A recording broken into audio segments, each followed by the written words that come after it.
What do you do when you're faced with an England-France alliance and you're Germany? What can you do to avoid being destroyed from this very powerful opponent?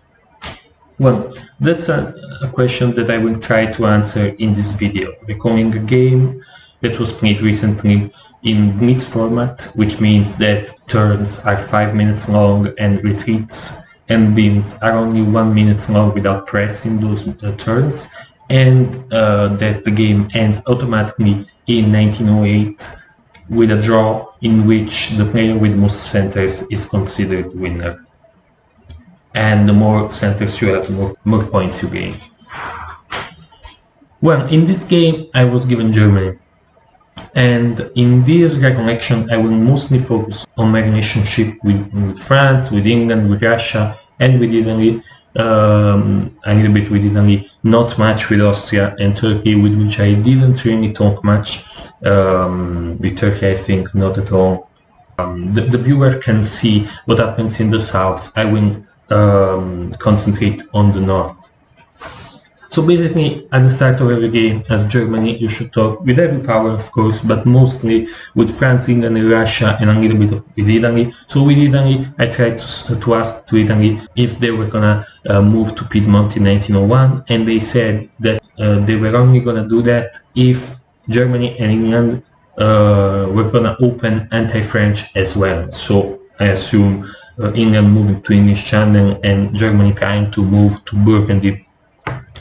I said to Italy that I would tell them if that was going to happen if England said yes to this proposal, but since England did not really answer to this proposal, I didn't get back to Italy on this matter, and Italy, as a result, focused on the East for most of the game. At this point I talked with France and England. With France, it's a pretty normal starting conversation in which we talk about possible plans of taking England on eventually. And at this point I try to ask of France to DMZ Burgundy.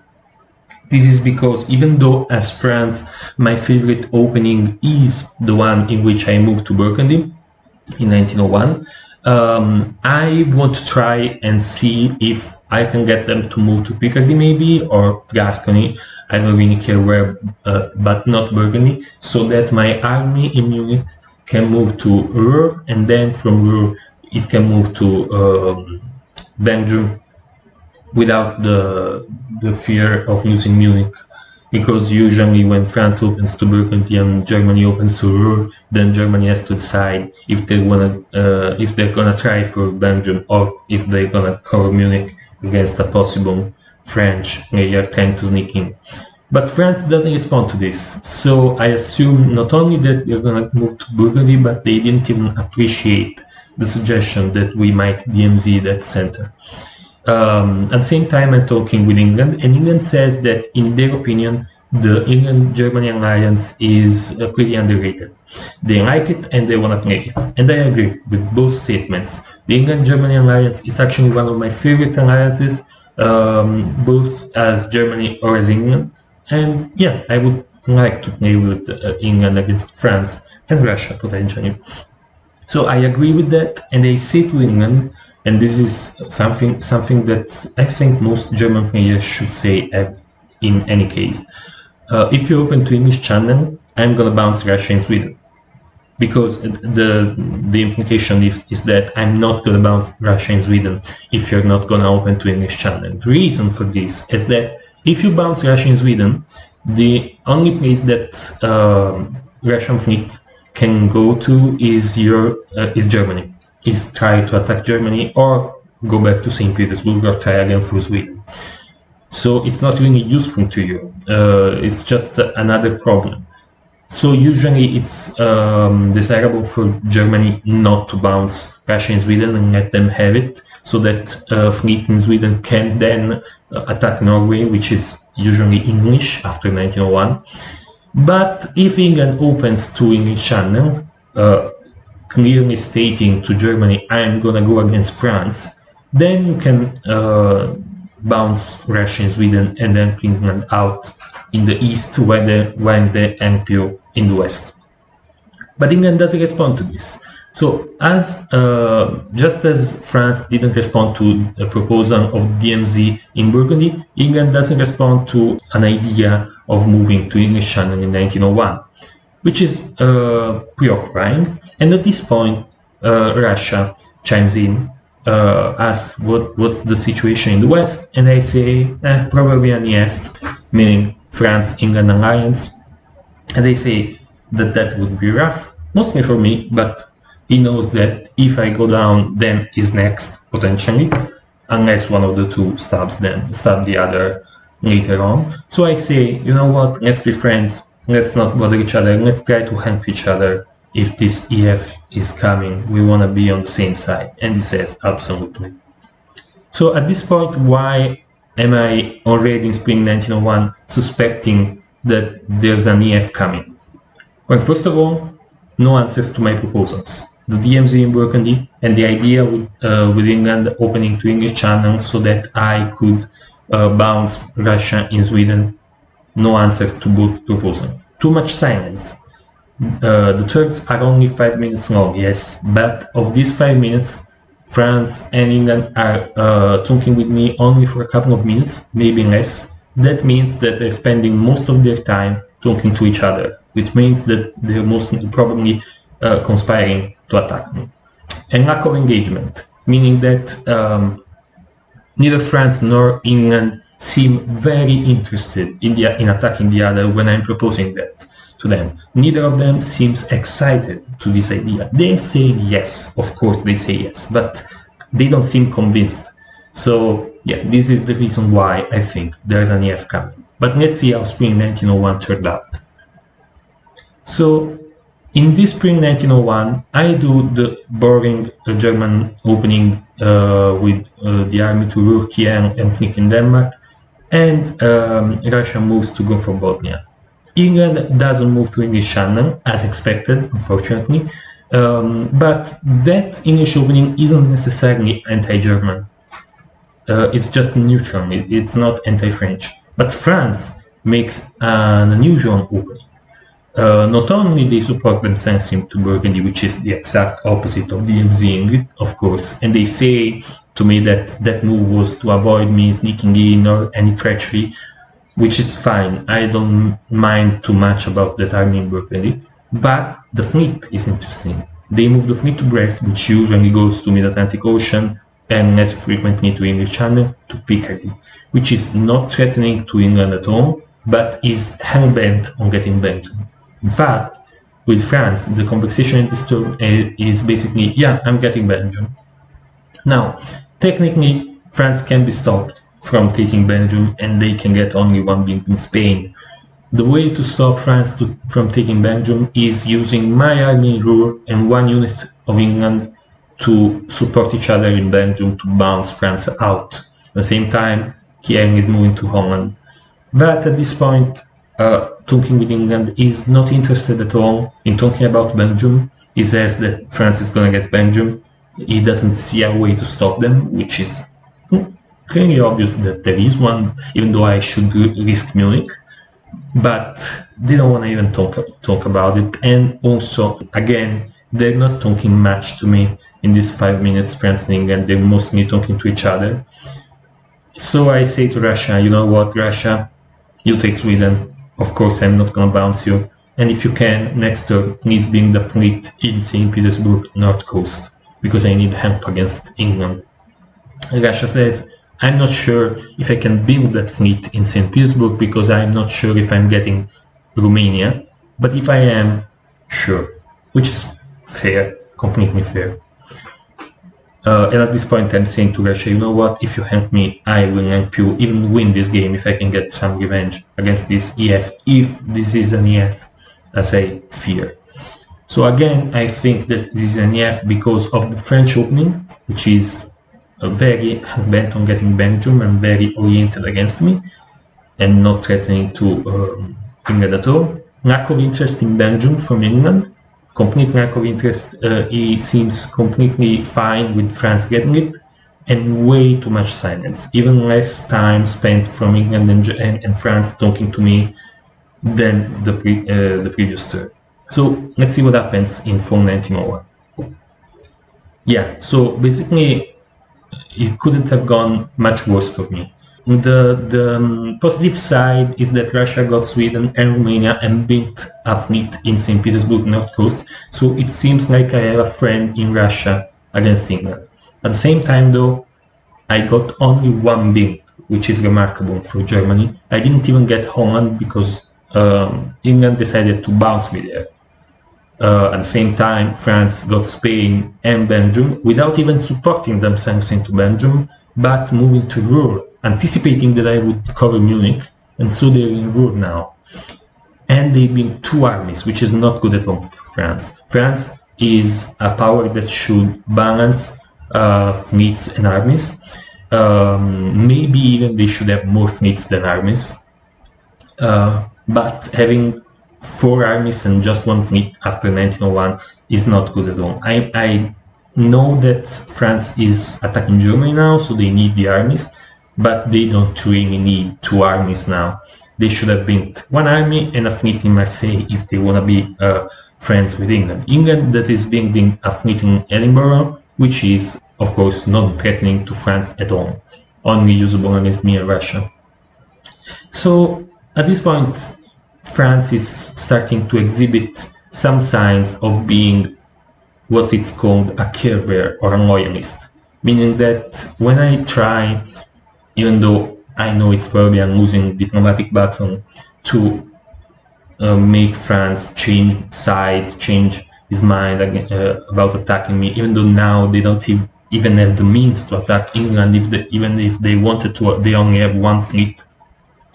They say that they usually ally with a player and stick with that alliance for the whole game. They actually say that changing sides and betraying their ally is bad for the game. So when someone says that, I know that there's a Care Bear.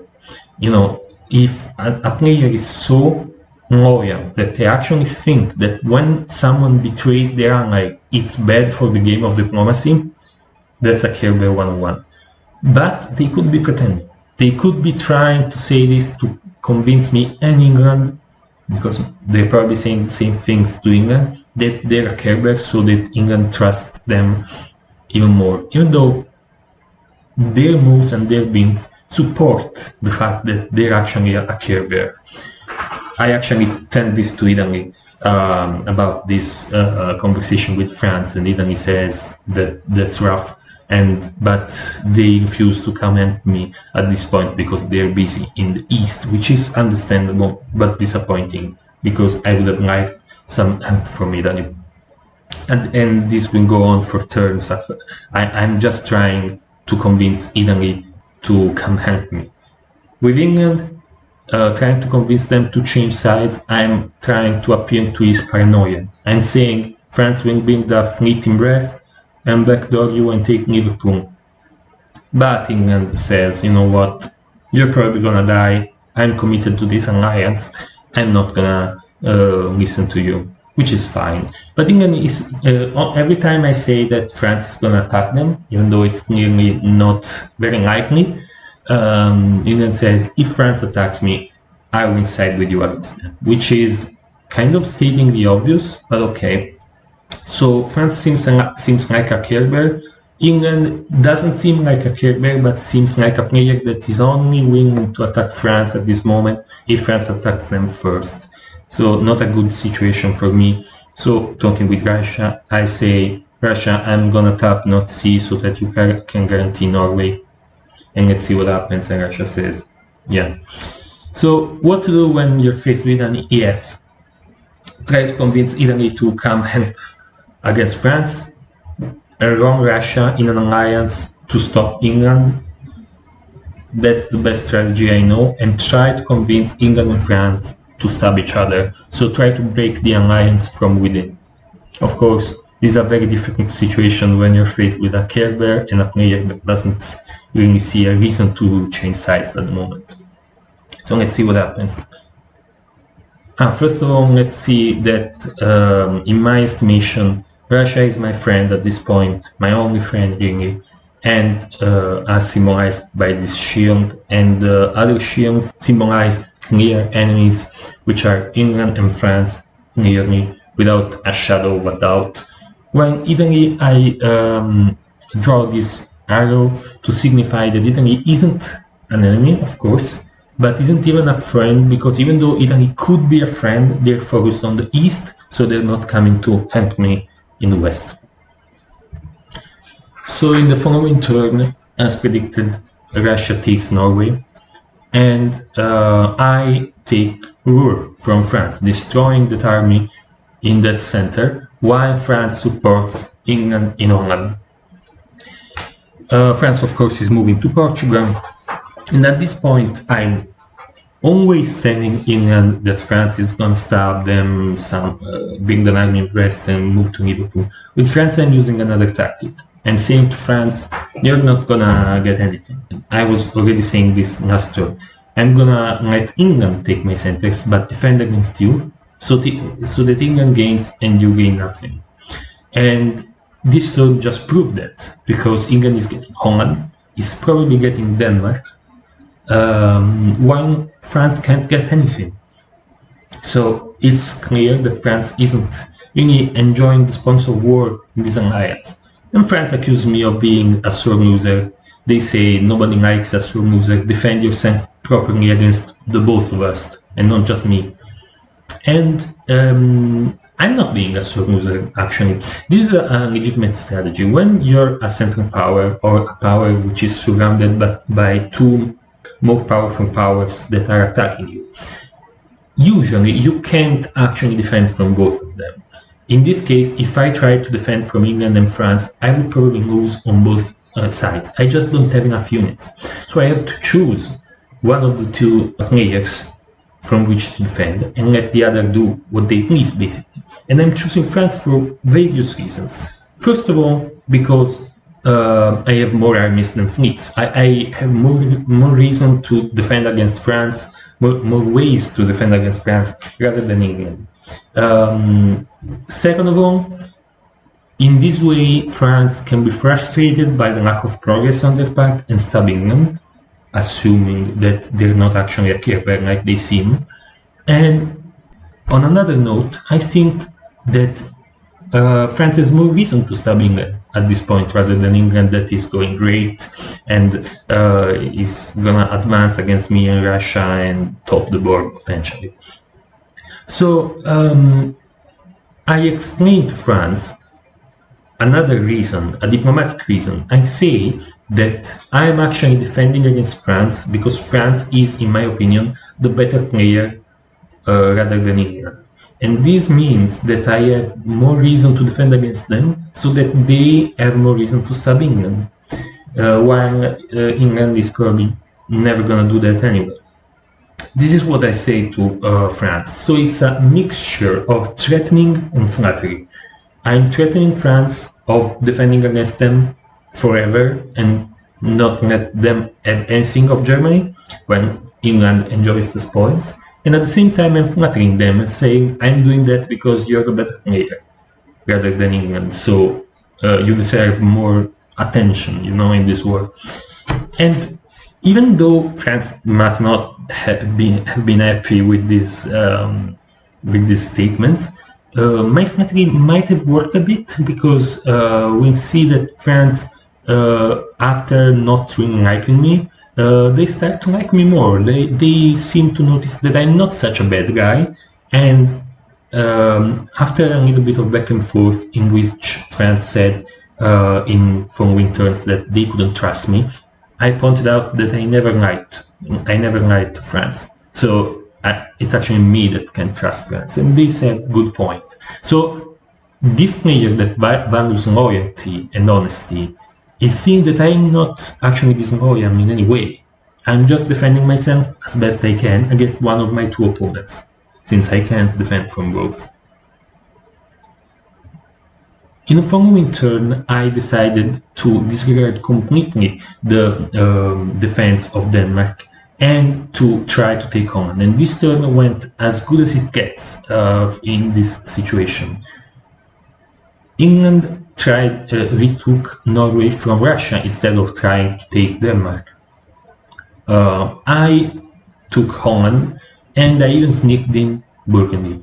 At the same time, my fleet in Denmark that was tapping North Sea to help out Russia actually snuck in North Sea. So now I'm in the center of the North Sea, the most important space in the north, especially for England. So now I can do some damage to England potentially, even though I could lose in my German homeland. I will bring someone down with me, which is something that I was telling England and France as well. I will bring you down with me if you continue attacking me. Yeah, I wasn't gonna be scared. I wasn't gonna beg. I was gonna say, come get me and see what happens. And that's exactly what I did. At the same time, I'm trying to fuel English paranoia by saying, you see, the French fleet is going to English Channel and then it's moving to Irish Sea and then Liverpool, which is not true. France is just doing that move to move an army into Belgium. But at this point, it seems like things are looking up. At this point, talking after the game with other players, some players like Italy said that it was actually going so bad for the EF that it was unclear that there was an EF at all. Like, Italy couldn't see the EF on this map. So when I told them I need help against the EF, they didn't actually see the EF because it was so bad, in their opinion, that it seemed like everyone against each other. Germany, France, and England fighting against each other without clear alliance, which is not true. It was an EF, but I was somewhat even winning, maybe. France replied after the game that no one can guess your plan if you have no plan. So, giga brain move from France. Anyway, after this, I decided to, try for Yorkshire. Let's see what happens. Probably London won't move from there, and I can get some action in English centers. And I will guarantee not to lose Holland by tapping Ruhr with Munich and Belgium with Burgundy. I will not cover Denmark. England can take it if necessary. So England doesn't take Denmark. England fails to take Sweden. I convoy to Yorkshire unopposed. I prevent France from getting Holland, and at the same time I get dislodged from Burgundy. Now I have two choices for retreat: Picardy or Gascony.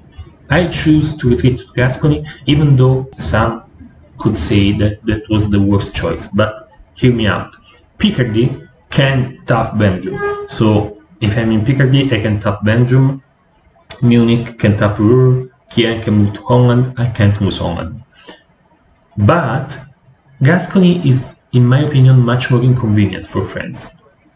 It is the center of France, bordering Brest, Paris, Marseille, and Spain. France has to use a lot of units to defend everything against that single army in Gascony. So even though Picardy can guarantee that I don't lose Holland, Gascony is much more inconvenient for France, and I want to inconvenience my enemies as much as possible at this point, so that one of them turns on the other out of frustration. So I'm risking losing Holland at this point. I don't care, but I retreat to Gascony. At this point, Russia asked me if I can use North Sea, maybe to tap Norwegian Sea or something like that, or Skagerrak. But I tell Russia that I'm gonna use North Sea to cover Holland or Denmark because I can't lose both. I'm gonna get Liverpool this turn. I could lose Denmark or Holland, so I don't wanna lose both, so that I don't actually destroy anything. Russia understands this, and this is exactly what happens. I get Liverpool, I lose Holland from France, I get dislodged from Gascony, which was trying to move to Spain just to do something with that unit, and I retreat to Burgundy, and I don't lose Denmark because I covered it from England, which was a good thing because England dislodged Russia from Sweden, and if I hadn't moved to Denmark, the Russian unit would have most likely retreated to Denmark. Russia is my friend, but I don't want to lose centers to them either. Of course, I prefer to lose centers to Russia rather than England and France, but I'd rather keep them, you know? Okay, so at this point, my negotiations with England is, you know, you're losing this war. Why are you even doing this? Stop France. And England is saying, I can stop France while you're on in my centers. And of course, and they say, give me back Liverpool, and I stop France. And I say yes, but actually I'm thinking, come get it. Like, you lost Liverpool, you're gonna have to retake it by force now. With France, it seems like I'm reaching some breakthrough. France seems a little bit more interesting in talking to me. He says that I'm an alright guy. After all, I never lied to them, actually, and they regret not aligning with me in 1901. So they say that they're gonna move Holland back and give it back. And I ask, are you giving it back to me, Holland, or are you giving it to England? And they say, to you, of course. Okay. They propose some move in which I move Burgundy to Ruhr, supported by Kiel and Munich. And I refuse to do that. I say, you know what? I'm gonna do a similar move that reaches the same effect without risking as much for me. And if you're telling the truth about giving back Holland, you know what? They were asking me to destroy Burgundy, which was the main point, of course, of their interest. I said, okay, I will destroy Burgundy if you give me back Holland. That's fine, and we will fight England together. It seems like France is keeping their word and moving Holland to Belgium. I destroyed Ruhr because they didn't retreat that unit into Holland. So that's good. They're keeping their word as far as I'm concerned, which is great for me. And I lost Denmark. I moved to Yorkshire, which is, I mean, England was asking me to move to Yorkshire, but it's not actually that good of a center to be in for England, from England's point of view, because from Yorkshire I can cover Liverpool and I can also hit Edinburgh and London, so it's actually the worst center I can be in for them. France says they're gonna give me Holland and they're gonna dislodge Burgundy and that I should destroy the army in Burgundy. And I say fine. Of course, I could use 2 units to take Holland, but at this point I choose to believe France that they're telling me the truth. And I will try to retake Denmark with England Bight and Kiel, supported by Kiel, while Russia taps Sweden. And hoping that North Sea does something like cover Edinburgh, and so that I can maybe retake Denmark, trusting that France is actually giving me Holland. And so in my estimation, now France and Germany are friends, united by the common goal of killing England. We'll see if that's actually true. But I'm happy that maybe I broke the EF from the inside. In my estimation now, Russia is for sure my friend, England is for sure my enemy, France, I want to believe them. I actually believe them. In my read, they're actually my friend now. We'll see if that's true. And Italy is my friend as well, because even though Italy was, during this game, preoccupied with Russia's strength in the south, so when I was asking them to move against France, they were telling me they couldn't because they had to handle Russia. Now they seem more motivated to come after France in the near future, when they get the means to do so. So I'm considering them a friend because they can attack France if France is actually an enemy for me. So this is the situation for me.